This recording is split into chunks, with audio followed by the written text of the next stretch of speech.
frequency. We rise above, entrepreneurs of spirit and love. Feel the beat sets us free, living dreams eternally. Welcome to the Spiritual Entrepreneur Frequency Podcast. We are so thrilled to be featuring spiritual leaders and coaches who are blending science and spirituality in powerful, impactful ways. Our guests share their unique methods to help elevate consciousness and guide people into their higher frequencies.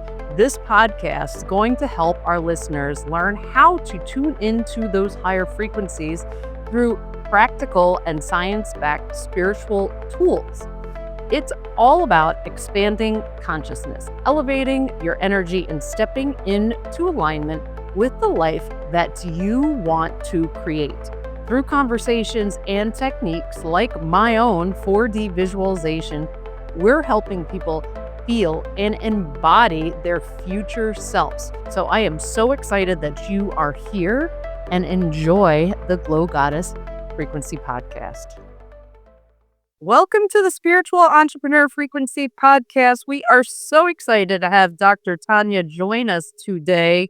And for those of you who are unfamiliar with Dr. Tonia's work, she is a naturopath doctor and has been so since 2007. Now, as a mind-body healing coach, she helps people release the pain of the past, overcome stress and anxiety, burnout and insomnia, so they calm their minds and allow their bodies to go back into healing mode. Ultimately, so they have the vitality to make a positive impact in the world. Dr. Tonia Winchester is the author of 2 books, Break Through the Insomnia Cycle and Thinking Kindly. Dr. Tonia also hosts the Wonder With Me podcast, which is the place to leverage the healing power of the unconscious mind. Welcome, Dr. Tonia. So glad to have you here today. How are you? I am doing great. I'm happy to be here. Also, I know we're going to have a great conversation today. Yes. So I got to speak with you previously, but you wouldn't mind telling us your journey and how, you got here, what pivotal moment might have reshaped your view on spirituality and wellness? Yeah, so I was a really sick kid and I was covered in eczema. I was riddled with infections, weird ones that medical doctors couldn't figure out. Mono that wasn't contagious, but I had somehow, and staph infections that landed me in the hospital. And I didn't get any answers medically. I knew there was something deeper going on, but all I got was more steroids, more antibiotics, more painkillers. And I was on track to become a medical doctor because I remember as a kid thinking like, okay, I'm going to become a pediatrician so I can help kids get better so they can have a lot of fun. And in my grade 12 year of high school, I was in this course called Health Sciences, and we had this nurse come and she taught us healing touch. And I didn't grow up with any kind of alternative medicine. That wasn't something that was, I was exposed to as a kid. But here she is, this woman who's suddenly getting information from just how she's moving her hands away from the surface of someone's body. And in that moment, I knew there was something else out there. And I got really excited because I was so disenchanted with the Western medical system that I was actually looking for something else, even though I don't think I realized it at the time. But when I met this woman and learned about this healing touch modality, I just started seeking. So I started in my own time on weekends studying, Chinese medicine and learning about qi and learning about acupuncture and learning about nutrition and the energy of food and how that can all heal us. And so by the time I got through my undergrad in, university, naturopathic medicine was the place where I could go and learn about all the things that I'd been studying on my own and really start to look at health as a holistic way of being, not just physically, but also mentally, emotionally, spiritually, and it's all connected. So one of the tenets of naturopathic medicine is to treat the whole person. And then another pivotal moment was maybe 10 years ago in practice. I've been in practice now for about 18 years or so. Maybe about 10 years ago in practice, I was starting to recognize that people would come back after meeting with me. We talk about their entire sort of health history, put a great plan together. And they'd come back and they'd be like, oh, eating my broccoli is so hard. And I was so confused because I'm like, is it though? Like, it's very low reactive. It's not going to create any, generally, it's not going to create any problems for most people. It's easy to prepare. You're not lifting heavy things. Like, how is this hard? Like, They just don't want to do it. they don't want to do it. And I got so fascinated with this moment in human psychology because I realized it's not the act of doing these things. Like, it's not the act of drinking more water. It's not the act of meditating. It's not the act of going to bed on time, eating our broccoli, whatever the thing is. It's actually the decision to do that is really challenging for people. And so I just became obsessed with this moment in human psychology where we decide to take care of ourselves. And then we decide the next day to do the same thing. And the day after that. So I started seeking in a different way and came across the body of knowledge called neurolinguistic programming, which, to be honest, when I first heard about it, thought it was like just this sleazy sales marketing tactic, but ended up being a really potent healing modality in a way that I could actually bring in the spiritual, the mental, emotional into the physical body and healing. So that's kind of the general path. That's amazing. Yeah, I mean, NLP is a powerful modality. It really is. Then so I can see, like, because I'm familiar with it, how that would combine the science and spirituality of things. But could you maybe explain that a little bit more to our audience and the type of impact it has on your clients? Yeah. So what's interesting is we can kind of trace. So I'm going to just take an example of someone who's anxious, who's a really common client of mine. I And think that's common for the majority of people today. very, very, very normal these days, yes. So a person who's anxious, that isn't necessarily a problem unless it's a problem. And so where something like anxiety becomes a problem is how anxiety would cause someone to behave. So maybe in one instance, it causes them to medicate and kind of numb out, whether that's with weed or wine or Netflix or whatever it is. Online shopping. Online shopping, I think that's me. like, or maybe their behavior that's created out of the anxiety is like lashing out and being a bit aggressive and being really defensive and really kind of disrupting their personal relationships. So it's these behaviors that are actually the problem, right? Now, sorry, there's a dog hair in my mouth. That sucks. I cannot go on. So one of the tenets of NLP is that every single behavior is trying to meet a need. It's trying to serve a purpose. And this is where we can really become quite compassionate about our own problem behaviors. And we can start to question this behavior for what purpose? So this, smoking a joint every night before bed, for what purpose? And someone might initially say, well, to calm myself down. Makes sense, right? And then we can take that and go deeper. So calming yourself down for what purpose? And if we follow this line of questioning for really any problem behavior, we're going to get to something called a core state. And this language comes out of sort of one of the disciples of NLP, Connie Ray Andreas, who brought this beautiful feminine energy to the very masculine approach of NLP. And she's created work called core transformation. So basically you're asking, for what purpose, or what does that behavior want? What is that behavior trying to achieve? And we get these beautiful spiritual core states, flavors of which could include joy, peace, love, not like person-to-person love, but universal love, oneness, wholeness would be another example, okayness. And the very cool things about these states is that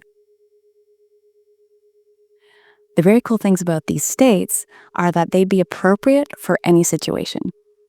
They would be absolutely okay. Even in the hardest, most heartbreaking times, these core states would actually still make sense. And also, they don't rely on anything or anything outside of us. They're just something that we access inside. And so that's when we start to bridge this sort of even biochemical, but physical in terms of our habits, our behaviors, the mental, emotional into the spiritual. It's such a beautiful meeting place and beautiful bridge to help people kind of access some of those places. All from a problem behavior. Remember, that's where we started, right? Yes, absolutely.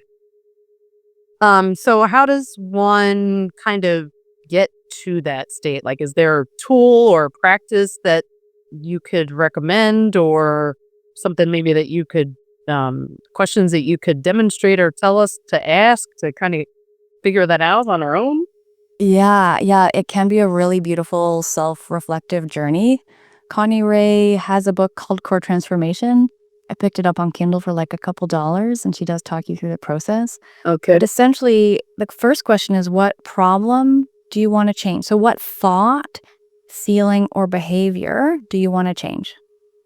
And there could be hundreds, right, at the Right, beginning yeah. of this type of journey. So picking one that feels like the biggest priority, or starting at the other end, something that feels kind of, you know, So what if like somebody wrong. wanted to start exercising? Yeah. Yeah. So then my question first would be, well, what's in the way of you doing that already? Why can't you already have that and do that? And that's the thing that you'd want to be focusing on, because when we're doing this type of work, we don't want to focus on the intended state. That's going to bypass the healing, right? So we want to start with where people are at in their problem. And this is actually really common, that kind of spiritual bypassing, that spiritual whitewashing of like, everything's fine, like I'm alive and divine. And it's just like, whoa, like, how did you just, and it's almost this kind of Pollyanna experience. So we start with the problem. So what is the problem state that you want to change? And from there, there's going to become a part of you that is expressing that problem behavior. It may not be the whole person or the whole being. So we can start to identify the part that's actually kind of raising its hand here to get some attention. And when we identify the part, it's going to be somewhere in or around our body. We can just ask, what do you want? And it will tell us. So if we go with the person who, like wants to start exercising, like as a previous health and nutrition coach, obviously daily movement, we all know we should be moving our bodies and doing some form of physical exertion, exercise to maintain a healthy state. But majority of people, will say, well, I don't have time. I got to get the kids ready. I got to get myself ready. I got to go to work. And I got chores. So what if that was the answer? Of course, for me, I'd be like, well, you could do like 15 minutes of at-home exercise. And here's all you don't need any equipment. Here's what you can do. And then a week later, it's like, they didn't do it. Yeah, I know. It's, in the age of information, none of this is an information problem. This is an internal job problem. Yeah. So if we were to like walk through the process, though, like it was that, the response, because I don't have time. It's like, Right. fit it into my schedule. Yeah. Okay, so what thought, feeling, or behavior is blocking you from putting it in the schedule? And I'm just too busy. yeah, okay.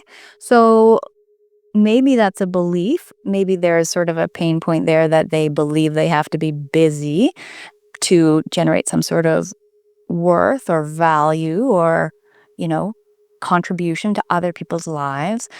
Start to So kind of probably would be like, because most of the women are moms that I Yeah. would speak to, so that they have to take care of the kids first, so they have to take care of their husband first, or they have to take care of the house first. Yeah.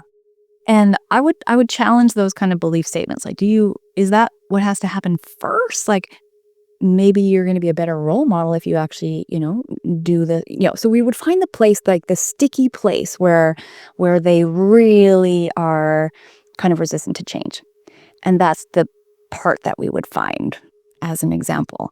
And so once we identify that part, maybe it's like when we start to kind of, They feel guilty for okay, perfect. for That's great. themselves. Yeah, cool. Okay, so then the part that's generating the guilt, Yeah. you would find that located in the body.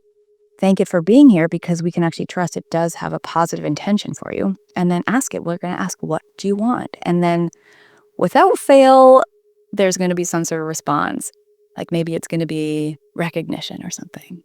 Okay, perfect. So we can now allow that part to imagine that it has recognition already.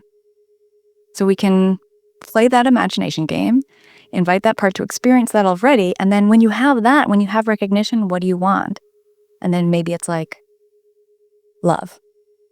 But we know that this love is probably not the deep universal love that's Yeah, it's usually like a displayed. self-worth kind of thing, or a confidence. Like I don't feel good in my body, so I don't deserve to exercise. That's exactly it. And that was what was so fascinating to me as I really started to go down this rabbit hole of why people have trouble making decisions for themselves. And ultimately, it came down to value, to worth, to lovability, to enoughness. And that's the place inside us that we have to transform so that we can be mentally, emotionally, and physically primed to do these things that are good for us, for our well-being. And only then, from a full cup, can we actually pour into other people's cups, right? So that's exactly it. So we would go through this line of questioning. When you have that, what do you want? And when you have that, what do you want? And then eventually we're going to get to one of those 5 or 6 core states that we talked about earlier. And then the rest of the process in core transformation is this really deep, intimate experience with that core state so that they can try it on, really experience it. We put it in through the entire timeline. So we bring in something called timeline therapy. So we implant that core state throughout their entire history into their future as well, into their future history, so that they have full access to this core state anytime. Because one of the things about these deep core spiritual states is that we don't need to do anything to have them. They exist. We just need to step into them. And so part of it is the experiential, being guided through, or, you can learn to do this on your own. And then part of it is the practice of actually being in that state. So getting to it is one part of it. And then the second part is do it. Just step into it, have it, be it. Right. And that's where life really starts to transform. Feeling stuck, but you know you're meant for more? Let me just grab you for 30 seconds. Trust me, it will be worth it. Tap into your power with our free activation visualization, a guided journey designed to shift your consciousness, unlock your potential, and elevate your frequency. Led by your co-host Selena Pizarro, award-winning spiritual 4D quantum business coach, combined with sound therapy music produced with love by myself, Lauren, your co-host, and my partner Marcel, creators of Best Binaurals, with over 25 years of combined music and sound healing expertise. This isn't just meditation, it's a portal to real change. And because we know you've got big things to create, we're giving you free lifetime streaming access to our productivity and focus track, my personal go-to when I need to zone out and get seriously productive. Head to www.spiritualentrepreneur.frequency.com, fill out the quick form, and we'll send you an email to stream both instantly for free. Now it's time for you to continue the why behind the woo-woo. You're just one frequency shift away from your next breakthrough. So I know you do this through subconscious programming. Is that something that people can do on their own? Sometimes. It's tricky because our unconscious mind is exactly that. It is under the surface of our awareness. And it's also where all the healing happens. Right. So, because our conscious mind, the stuff that we're aware of, is such a small, a 5% of this entire wisdom within us, there's kind of these gatekeepers in place where things are often hidden from the conscious mind on purpose. So there can be often things are repressed if there's unresolved emotions around them. So it can be tricky to guide yourself through. It is possible, of course. However, there's a bit of a gatekeeper. And so once you learn the process, I think it is possible to get more comfortable and actually start to really trust what's kind of coming up. But anyone trained in this type of work knows how to sort of bypass the person's thinky mind to get into the body mind where the truth and the healing happens. Right. Like when I work with people and we talk about, the heart versus the head, Right. Yes. So get into that heart mind, to the body mind. Bypass what the logic is telling you, the facts are telling you, and get to the beliefs behind it, right? Yes, exactly. And I think we're so disconnected from our physical bodies. And I think that's cultural conditioning. I think that's familial conditioning. We're told to sort of override, we're told to ignore, we're told to just put on a happy face, we're told to do, and all we want to do is rest. The chime that just happened on my phone at 11:11 was a little note to myself that says, Tanya, say yes to less for more success. Oh, I love that. I'm sorry that happened during our interview. I frankly forget. And then I'm like, oh, right. Good hear, but I love that. Okay. Oh, interesting. Zoom filtered it out. Okay, great. I love that phrase though. Yeah, that came to me one day. I'm like, I need to do less. That's going to help me be more successful. I'm like, put it on the phone. So every day, 11:11, I get that reminder. Well, people are reminded, I feel like, and I agree with you, that most people live in their head and live external from their body until it's too late. And then when they're out of, this like harmony, then that's like when you get into disease states. So like right now, everyone is sick. So now they're in their body because their body's like, yeah, no, well, we're not doing this.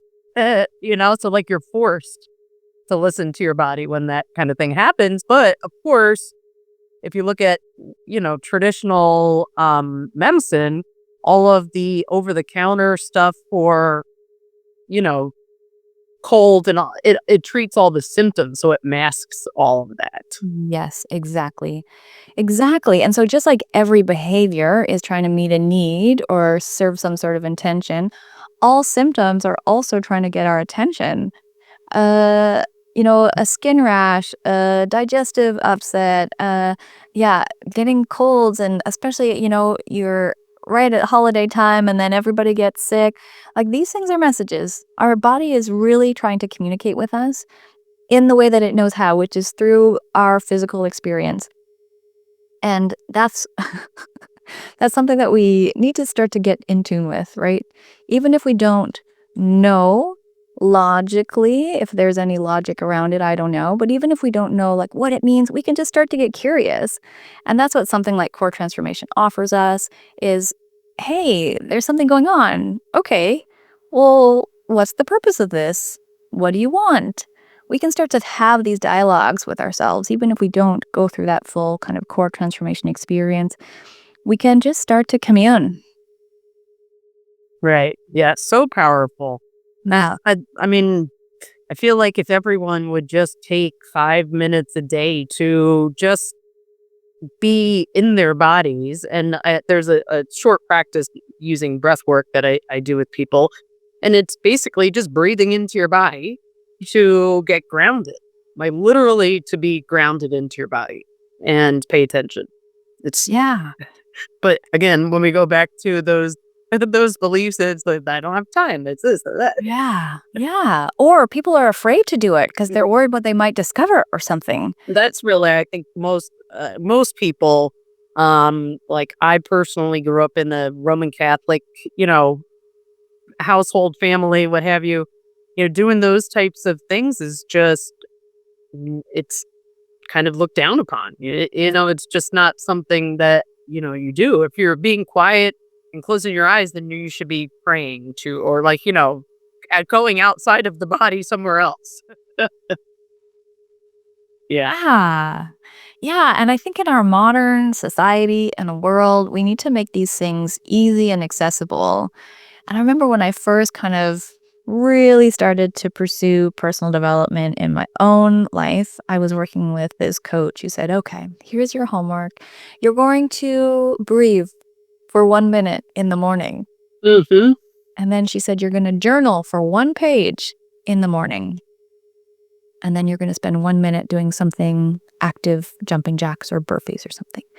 And she said, she was on to me and she said, Tanya, repeat back to me what I said. I'm like, I'm going to sit and meditate for about 10 minutes. She's like, I did not do that. I wanted to do more. This was really my first time doing anything like this. She's like, no, just start small. Create the patterns of success by doing these offensively micro behaviors and habits. And over time, that's going to build up to huge, huge results. So that's something that I think is really helpful. I had this blog post on my old blog that said the surprising place to start your meditation habit. And the whole article I talk about, I make a case for why sitting on the toilet is actually the best place to do this. Right. Generally private. Generally, no one's going to be like, hey, you were in there for an extra minute. Like, what were you doing in there? And it's something that's accessible. So And you really should be probably concentrating and in your body when you're on the toilet. So, yeah. So how can we insert these helpful things into just our day-to-day life? Maybe it's just something as simple as your coffee is brewing in the morning, just taking some deep breaths into your belly. 5, just start with 5 and see how you do. These things to a way of kind of snowballing into more and stronger over time. So it's the power of one more was remember, right? Yeah. Moliet, I think his name is Mo. Yes. Yeah. Yes. And Atomic Habits too. Like, Oh, I love that. James. yeah, I had a patient I was really proud of. She's like, you know what? I started doing squats, and I was like, oh, great. She hadn't been exercising before, and she's like, every time, again, toilet here. She's like, every time I go to the washroom, I do 5 squats before I, leave the washroom. I'm like, great. I used to have people do that when they were brushing their teeth. I'm like, stand there anyway. Yep. Yeah. So anytime we can bring that kind of body awareness back into our day, I think that helps us on all the levels of health. So again, emotionally, mentally, and spiritually. Love that. So as a doctor, and a leader in the, the self-help, NLP world, as a spiritual leader, what do you believe is essential for other business leaders or business owners that want to be thriving in this space? Mhm. I really believe in the divine timing of things. Sometimes we want things to happen yesterday, and for whatever reason, things aren't aligned, we're not ready. So there's something about patience that we really need to cultivate. Not to sit back and do nothing. They keep taking action and keep getting clarity from the action that you take and keep sort of fine-tuning where you're going. And also just trusting that it's a path. It's not a sprint. It's an endurance race. And you just have to commit to continue to show up for that every day. Yeah, so there's just, we have to, and I'm definitely speaking from my own, like just act, trust, refine, things will happen. Love that. I love that. And yes, things don't happen on our timeline. It really never does. No, and then there's those beautiful like serendipitous surprises where it's just like, oh, I often find this if I'm composing a podcast episode and I'm kind of sitting on it, and then I start to judge myself like, come on, get in action, Tonia. Sometimes I just say T. Come on, girl, like T, what are you doing? And then I'll have this conversation with someone and it will just be get the perfect final nugget that will just enrich the episode that I'm wanting to produce. So and I've learned over instead of kind of getting mad and judgmental, just trusting that there's something left to sort of settle in before the thing is right. Yes. Yeah. That always comes to me when I'm in the shower. It's always like when you're not efforting yet, you're not in your head. You're just being, that is that enlightenment comes. So to me, for whatever reason, it's in the shower, water, or like in the ocean or whatever. Paddle surfing. I always think it's so cool though, because the shower is such a common place, and it's it's coming into our crown chakra right from the. Oh yes. So, yeah, and then And then more and more, like even more so why we need to engage with our physical bodies and be in it, because that is when we're going to get those types of downloads. That is when we're connected. That is when we're aligned and streamlined to those types of heavenly nuggets and wisdom. I love that. Yes. Now I'll think about that every time I take a shower. That it's like, come, we're friends. Love that. Well, Dr. Tonia, if there's one message that you would want every listener to carry forward with them, what would it be? Yeah. And I'm going to just plant the seed of healing being possible. So our bodies are so intelligent. They're so wise.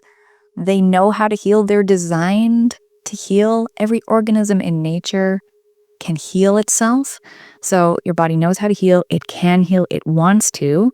And sometimes you just have to put the right circumstances in place for that to happen. Yes, that's so true. So true. Well, this has been so transformative. Thank you so much for being here, Dr. Tonia. And if people want to learn more about your work and get into your world, where can they go? Yes, so ToniaWinchester.com is the best place. That's TONIA. And right on that top of that page, there's a link to get a free audio download. It's a hypnosis audio to help people release negative emotions that are yet unresolved from the past, or yet resolved, I should say, from the past. And so that's available free to anyone. And also there are all my books and all my sort of coaching programs and stuff like that too. Perfect. Excellent. I'm going to go grab that myself. But thank you. Well, thank you so much. This has been so amazing. We appreciate you here at the Spiritual Entrepreneur Frequency Podcast. And please come back anytime. It would be my absolute pleasure. Thank you so much. Thank you.